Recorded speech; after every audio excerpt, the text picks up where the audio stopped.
오늘은 맥주감사주일 범사에 감사하라라는 말씀입니다. 범사에 감사하며 살아가십니까? 예, 이게 요즘 대답에 잠깐 늦으면 공격을 당하기 쉽습니다. 예, 범사에 감사하십니까? 예, 감사합니다. 맥주 감사는 보리를 추수한 것에 대한 감사죠. 예. 근데 보리는 땅의 소산이고요. 그리고 땅의 소산을 먹는다라는 것은 하나님의 은혜를 먹는다라는 말하고 같아요. 땅의 소산은 하나님의 은혜가 없이는 절대로 이루어질 수 없거든요. 인간의 과학이, 이게 농업의 기술이 아무리 늘어나도 하나님께서 해를 주시지 않고, 비를 주시지 않고, 그리고 어둠을 주시지 않으면 절대 온전한 수확을 얻을 수가 없습니다. 그러므로 땅의 소산을 먹는다는 것은 하나님의 은혜를 먹고 산다라는 사실이라는 사실을 믿으시길 주의 이름으로 축복합니다. 그러므로 우리는 보리를 추수하지도 않는데 굳이 맥주감사주일을 지켜야 하지? 라는 의무는 굳이 할 필요가 없다는 것입니다. 그것이 바로 하나님의 은혜 때문인 것입니다. 혹시 맥주절이 언제인지 제가 작년에 지난 맥주감사주일에 설명을 드렸는데 기억하십니까? 네, 감사합니다. 지금 저 교회 달력을 딱 보시면요, 오늘 그리고 다음 주는 아마 오순절 후 8번째 주일 이렇게 돼 있을 거예요. 오순절 후 8번째 주일. 오늘은 오순절 후 7번째 주일일 거예요. 오순절, 77절, 맥추절 같은 절기입니다. 이게 뭐예요? 네. 맥추절이 같은 절기면 이미 맥추절이 지난 지가 7주 됐다는 얘기잖아요. 50일 가까이 됐다는 얘기예요. 예. 그래서 제가 이 말씀을 작년 설교하면서 말씀하면서 전반에 아주 장황하게 설명을 드렸는데 기억을 못 하시는 것 같아요. 예. 어쨌거나 간단하게 기억하시면 돼요. 날짜는 그 날짜예요. 50일 전이에요. 그런데 오늘 7월 첫 주의 맥주감사주일로 지키는 것은 우리 한국의 이 추수 일정에 맞추어서 변경돼서 우리나라만의 맥주감사주일을 지키는 거예요. 예. 이제 보리를 추수할 때죠. 7월 초가. 예. 그래서 7월 초에 맥주감사주일을 지키는 것입니다. 왜냐하면 그래서 추수감사주일도 좀 더 뒤로 옮겨야 된다라는 말이 지금 굉장히 많거든요. 아니면 좀 앞으로, 죄송합니다. 좀 앞으로 좀 당겨야 된다는 말이 많아요. 왜냐하면 추석 조금 지나면 추수를 하잖아요. 그런데 추수감사주일이 11월 셋째 주여서 이때는 이미 겨울이 다 돼가는 날짜여서 우리 실정에 맞춰야 된다, 바꿔야 된다라는 말들이 많은데 맥주감사주일이 먼저 그렇게 된 거예요. 이제 그래도 추수감사주일에는 나중에 드려도 이미 소산을 얻은 것들에 대한 감사가 있으니까 드릴 수 있는데 맥주감사는 아직 얻지도 않았어요. 아직 수확이 제대로 열리지도 않았어요. 그런데 맥주감사주일을 지키기가 어려웠던 거죠. 그래서 맥주감사주일은 7월 첫 번째 주일에 지키게 되었습니다. 그래서 맥주감사주일의 날짜가 언젠데 이런 어떤 시비나 이런 생각은 접어두시고 맥주감사주일, 대한민국의 맥주감사주일은 7월 첫 번째 주일이구나, 이때 보리를 추수하는구나 라고 여기시며 이 맥주감사주일에 전반기를 감사하며 예배할 수 있기를 주님의 이름으로 간절히 축복합니다. 저는 보리를 좋아하지 않습니다. 보리밥이 안 좋아요. 아니, 싫어요. 이 미끌미끌한 식감을 별로 안 좋아해요. 그래서 여자분들은 이 식감이 좀 독특한 것에 대해서, 그런 음식에 대해서 굉장히 호감을 느끼잖아요. 여자분들은 많이 그러더라고요. 근데 저는 부드러운 음식이 좋아요. 부드럽고 편안한 음식이 좋아요. 근데 이 꽁보리밥은 먹어보면 보리를 씹었는데 싹 미끄러져서 입속으로 다시 쏙 들어갈 때도 있고요. 그 미끌미끌한 식감이 별로예요. 그래서 보리밥을 먹어야 되면 쌀밥하고 섞어서 먹는 경우들이 좀 있고요. 꽁보리밥은 웬만해서는 안 먹습니다. 꽁보리밥이 칼국수집에서 나왔다. 네, 안 먹습니다. 잘 안 먹어요. 왜? 꽁보리밥 안 먹어도 저 살아갈 수 있거든요. 먹을 게 얼마나 많은데 요새. 먹을 게 얼마나 많은데 그 제가 싫어하는 것까지 굳이 먹을 필요가 있겠습니까? 근데 저보다 한참 이제 윗세대들은 보릿고개를 어느 정도 겪어본 그런 세대들은 이 꽁보리밥이 굉장히 소중하게 여겨질 것입니다. 왜냐하면 추수하고 또 이제 뿌리 식물을 얻고 그리고 그것들을 소비하고 그리고 보리의 추수를 기다리는데 그 모든 소비가 다 끝났음에도 불구하고 보리가 추수가 되지 않아서 기다리는 시간이 있었거든요. 그 시간을 보릿고개라고 이야기하잖아요. 그때는 산에 올라가서 뭐 나무 껍질을 긁어먹고 뭐 이랬다는 그런 전설을 제가 들어본 적이 있습니다. 그러니까 그분들에게는 보리가 딱 추수가 돼서 보리밥을 먹게 됐을 때 그 마음의 감격이 얼마나 컸겠어요. 그러니까 보리밥은 그분들한테는 어쩌면 생명과 같이 여겨지는 음식일 거예요. 아무리 보리밥이 맛이 없다고 하더라도 그분들에게는 그 보리밥이 너무나 소중한 것이다라는 거죠. 출근하는 직장인들에게 가장 기쁜 시간이 언제일까요?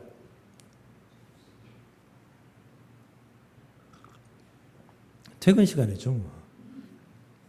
그러지 않을까요? 네, 퇴근 시간 딱 퇴근하려고 딱 시간 보고 퇴근하려고 하는데 직장 상사가 오늘 1시간만 더 일하자 그러면은 얼굴로는 환하게 웃으면서 네 그렇죠 뭐 그런데 마음속으로는 이게 불이 확 나가지고 성질이 나가지고 퇴근 시간이 제일 좋아요. 그리고 두 번째로 좋은 시간 점심시간. 점심시간 기다리잖아요. 점심시간은 퇴근 시간은 이 칼퇴근하는 것을 지금 어느 정도는 이제 이게 정착화됐는데 아직까지도 칼퇴근하는 게 좀 눈치가 보여요. 근데 점심시간은 칼같이 지킵니다. 다들 칼같이 지켜요. 배꼽 시계는 다들 동일하거든요. 저는 혼자 점심시간에 여기 있잖아요.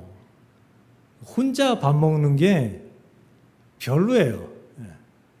그래서 일주일에 한 2-3번은 점심을 안 먹어요. 잘 안 먹어요. 처음에는 좀 불편했어요. 처음에는 배가 좀 많이 고팠었는데 시간이 지나고 이제 버릇이 되다 보니까 안 먹으면 오히려 편하고 안 먹으면 오히려 집중이 잘 되고 안 먹으면 또 시간을 안 빼도 되니까 퇴근을 조금 더 일찍 할 수 있고 그래서 안 먹는 날이 덜어 있어요. 그런데 여러분 이상하리만큼 배고픈 날이 있지 않나요?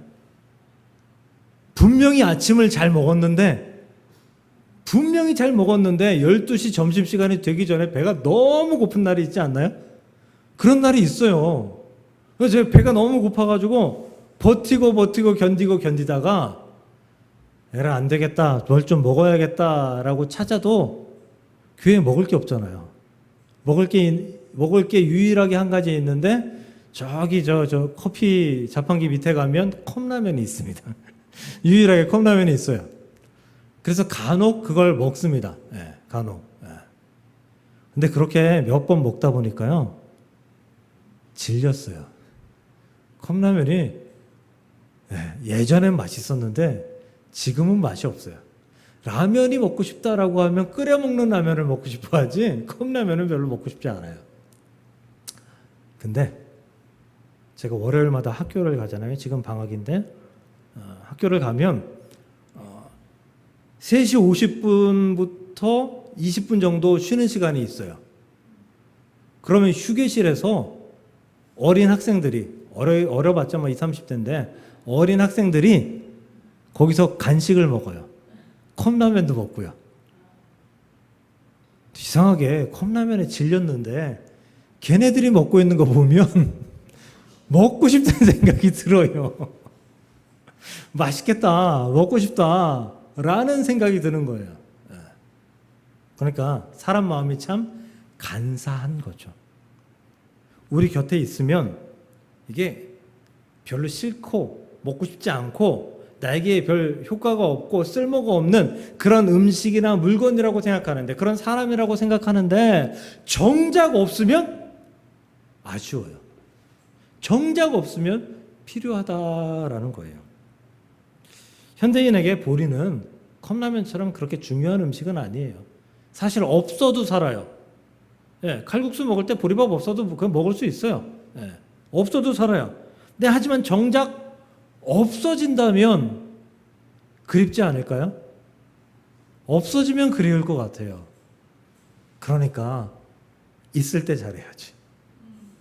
있을 때 잘해, 후회하지 말고, 뭐 이런 노래 있더라고요. 그 진리인 것 같아요. 네. 있을 때 잘해야 될 것 같아요. 요즘 우리 사과 잘 드세요?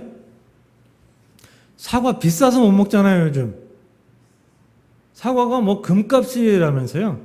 아, 근데 이 사과가, 제가 며칠 전에 TV 채널을 돌리다가 홈쇼핑에 사과가 나오더라고요.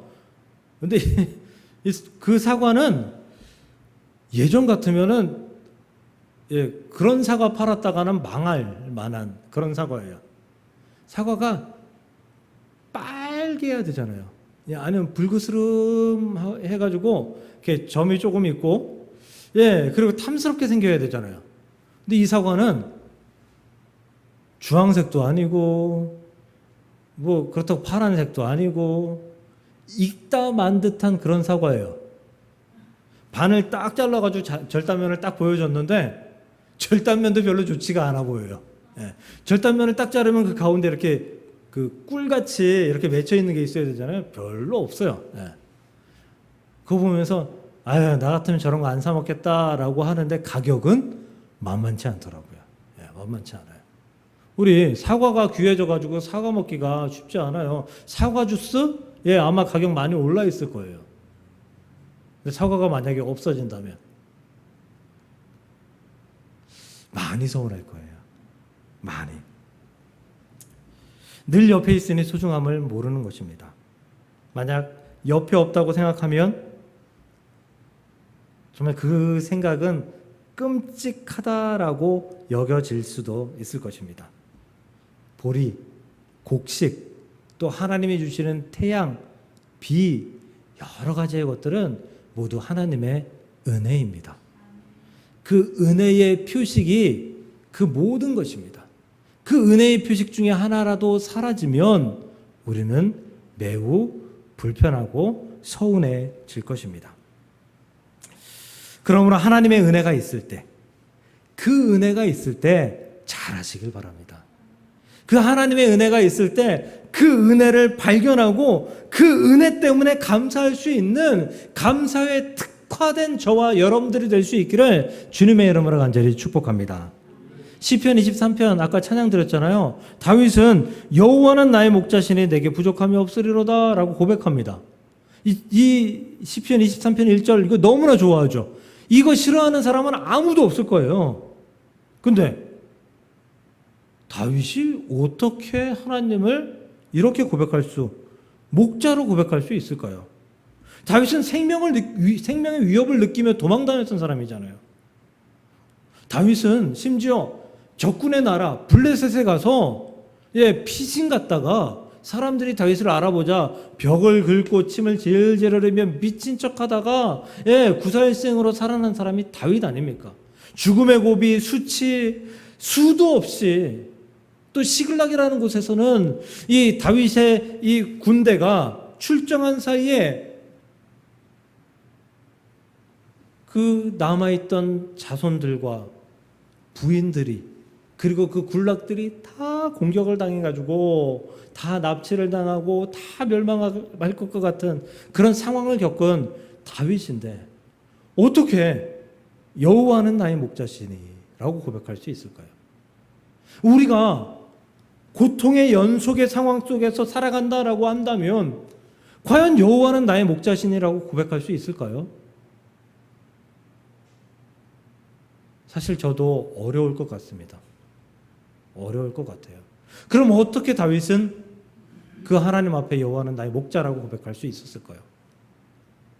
다윗의 삶의 결과를 보는 눈 때문입니다.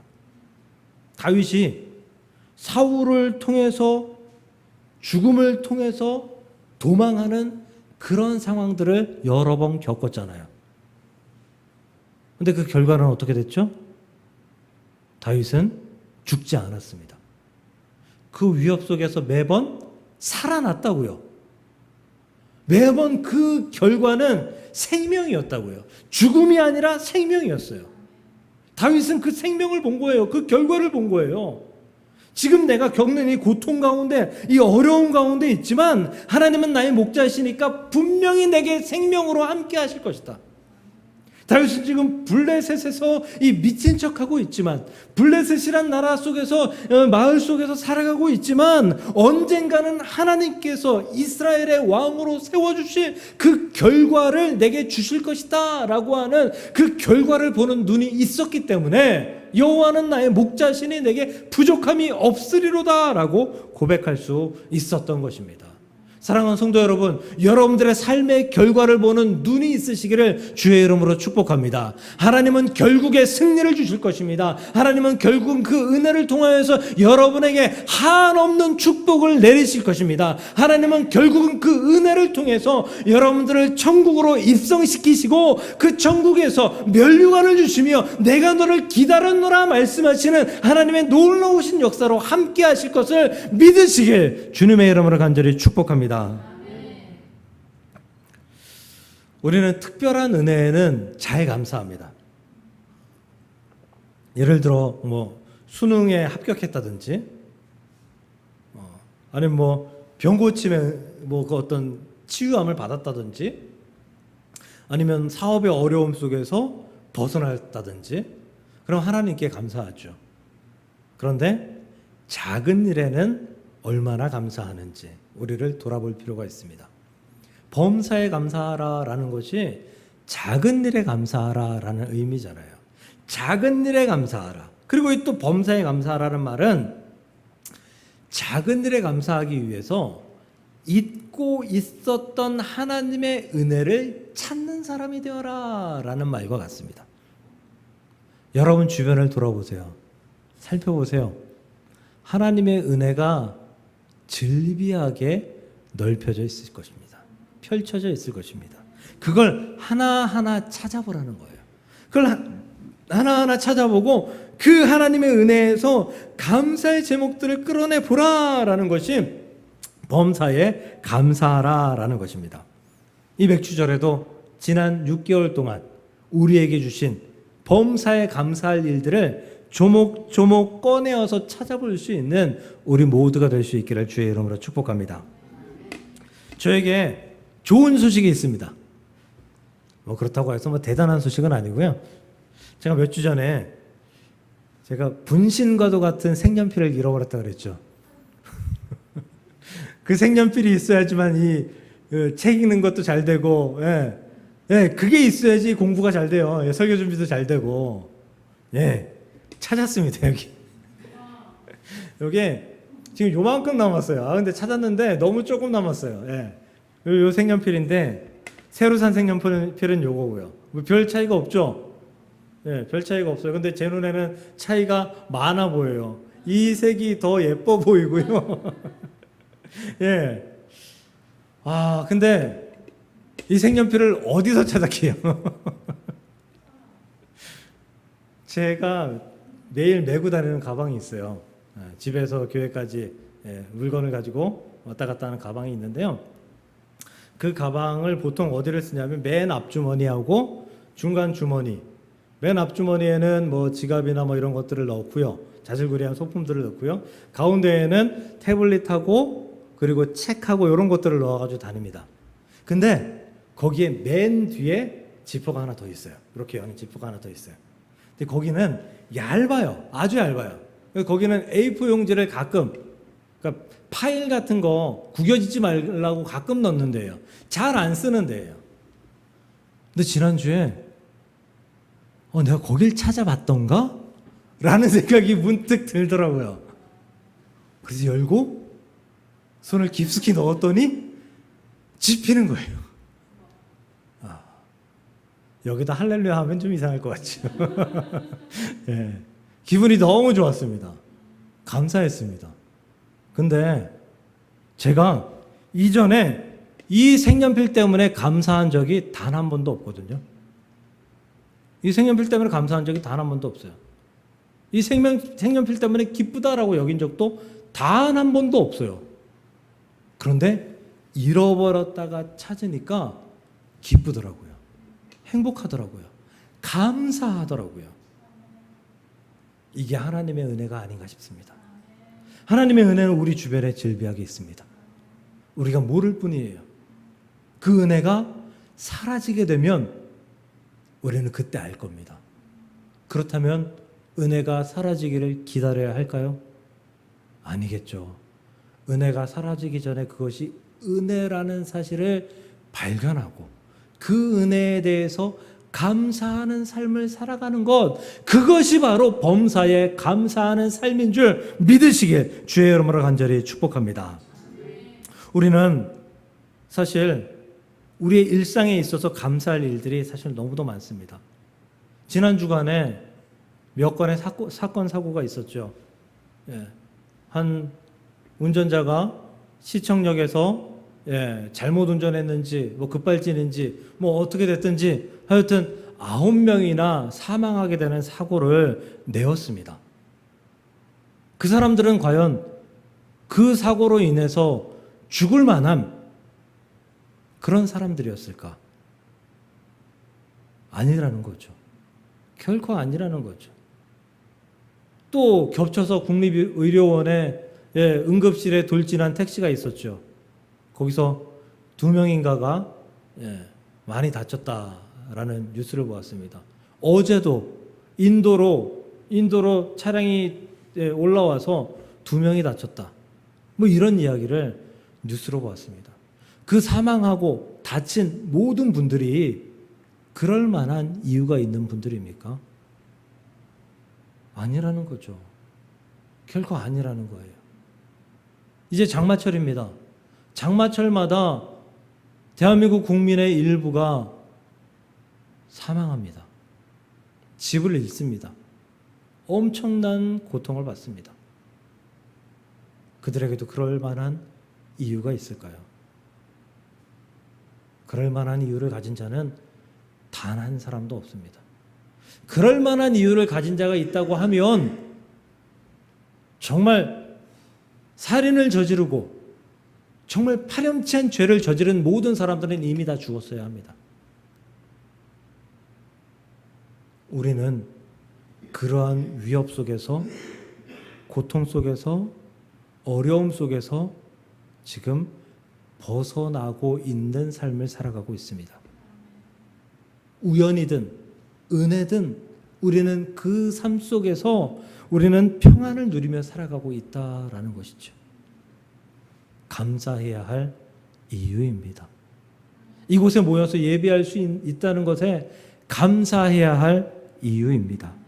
2024년 전반기 큰 고통 없이 지내올 수 있었던 것이 감사할 이유입니다. 우리는 지난 2019년부터 3년 넘게 코로나19로 인해서 엄청난 고통을 겪지 않았습니까? 마스크를 써야 했고, 교회 문을 닫아야 했고, 온라인 예배를 드려야 했고, 같이 식사할 수도 없었고, 차를 마시며 대화할 수도 없었습니다. 입과 코를 막고 살아야 했습니다. 전 세계가 패닉이었고 모두 예민해져서 마스크만 잠시라도 벗으면 비난의 눈초리로 그 사람을 바라보았습니다. 제가 몇 년 전에 재미있는 영상을, 짤이라 그러죠 요즘은, 봤는데요. 잠깐의 영상이에요. 그 기차 안이었는데 거기가 중국인 것 같아요. 한 아이가 모자하고 그 옷하고 다 하얀색을 입고 마스크도 하얀색을 끼고, 근데 그 아이가 제가 보기엔 1-2살밖에 안 돼 보여요. 아직 못 걸을 것 같다는 생각이 들 정도예요. 근데 그 아이가 마스크를 쓰고 있잖아요. 과자가 너무 먹고 싶었나 봐요. 그래서 마스크를 쏙 내리고 먹고, 엄청나게 빠르대요. 내리고 먹고 다시 올리는데 엄청나게 빨라요. 어른만큼 빠르더라고요. 야, 그래서 제가 저걸 얼마나 많이 해봤을까. 그러면서 보면서 웃었던, 미소를 지었던 일이 기억이 납니다. 지금은 마스크 쓰고 다니는 분 거의 없죠. 네. 오히려 마스크 쓰고 다니면 유별나다고 쳐다봅니다. 예, 유별나다고 봐요. 예. 병원 가도, 대형 병원 가도 마스크 안 써요, 지금은. 예. 거기에 감사하고 계십니까? 여기에 앉아 대면 예배 드리고 있음에 감사하고 계십니까? 저는 매주 감사합니다. 왜냐하면요, 우리가 문 닫고 영상으로 예배 드린 적 있죠? 그때가 훨씬 힘들었습니다. 사람이 없는데 설교하는 것도 힘든 일이고, 그리고요, 하다가 예배 처음부터 녹화하잖아요. 처음부터 다 녹화해서 설교하다가 갑자기 재채기가 막 나가지고, 재채기 하고, 그리고 목이 이렇게 가라앉고, 그러고 나서 설교를 하다 보니까 머릿속에 이런 생각이 들어요. 다시 해야 될 것 같다. 그러니까 그다음부터 설교가 안 나오더라고요. 그러면 처음부터 다시 녹화해요.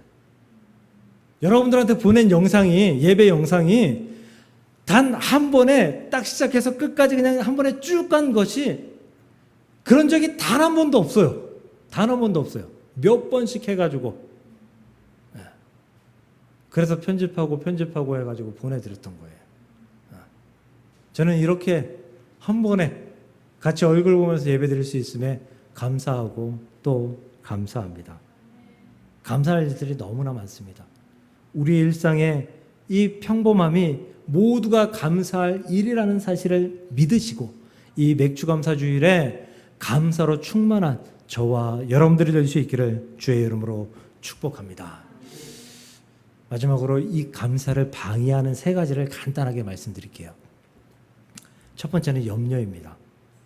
염려는 제가 한번 말씀드렸는데요. 생각염자에 생각몇자예요.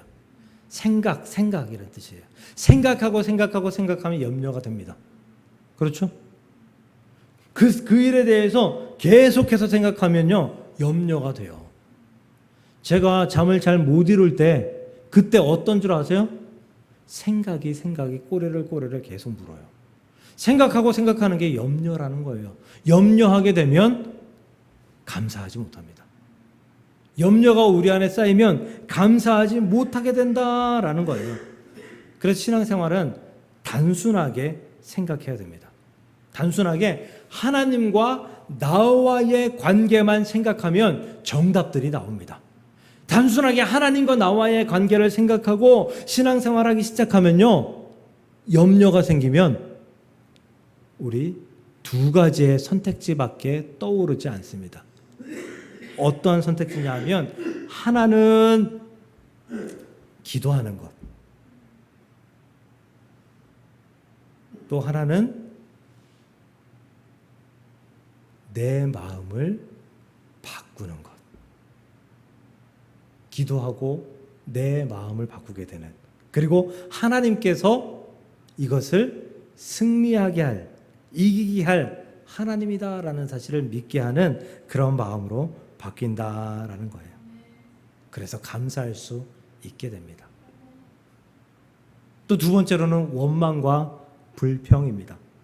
민수기 11장 4절을 보면요, 이스라엘 자손도 다시 울며 이르되 누가 우리에게 고기를 주어 먹게 하랴.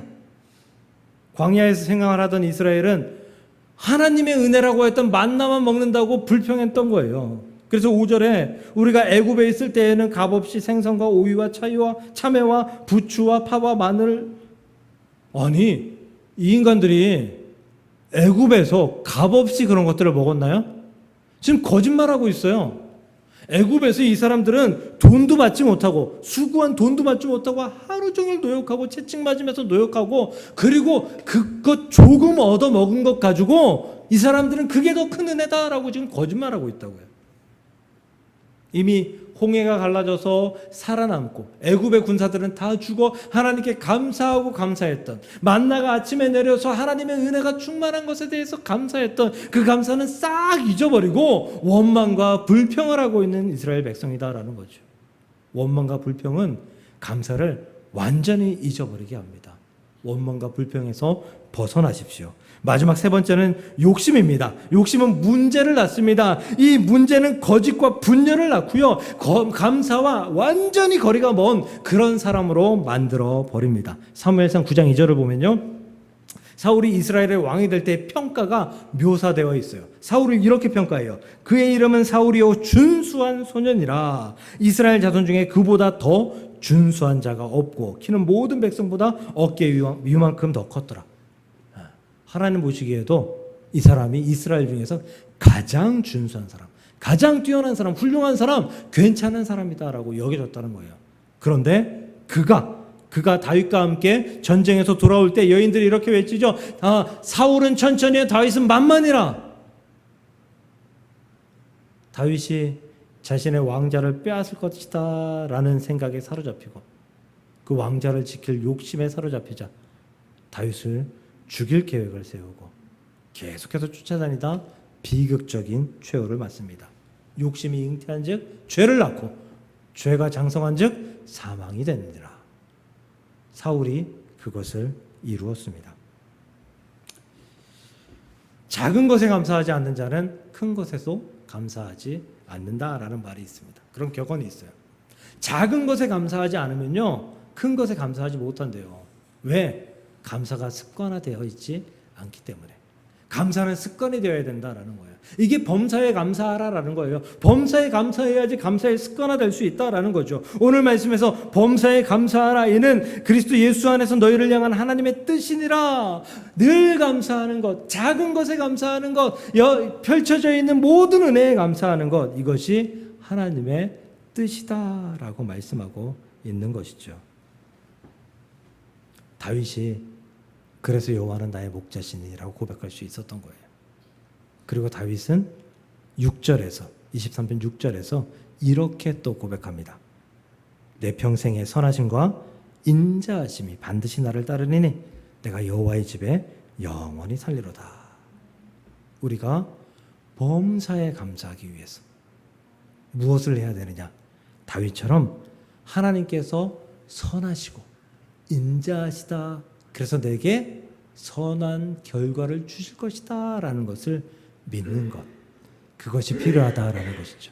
그리하면 범사에 감사할 수 있다는 것입니다. 그러므로 사랑하는 성도 여러분, 염려, 불평, 불만, 욕심 버리시고 범사에 감사하는, 하나님의 은혜를 찾아 범사에 감사하는 다윗과 같은 삶, 하나님의 은혜 있는 삶을 살아갈 수 있기를 주님의 이름으로 간절히 축복합니다.